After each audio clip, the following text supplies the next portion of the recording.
आपल्या पत्रावर कळाला मला निवेदन किती आम्ही निवेदन देऊन कळाला चर्चा करायची कितीपर्यंत चर्चा करायची काय काय तुम्हाला माहित आहे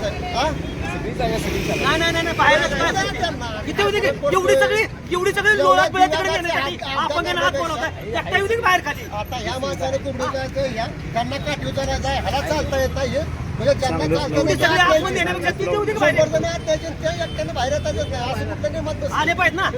दिव्यांगासाठी एवढी ठीक नाही मला दिव्यांगाची काळजीच नाही. किंवा साहेब आज मी सांगतो त्यांनी फक्त सातारा जिल्ह्यामध्ये किती कामं केली एवढा रिपोर्ट इथं द्या लोकांकडे देतो काही दाखवू द्या की सातारा जिल्ह्यातील एखादं काम केलं हे दाखवू द्या आणि काय सांगू मला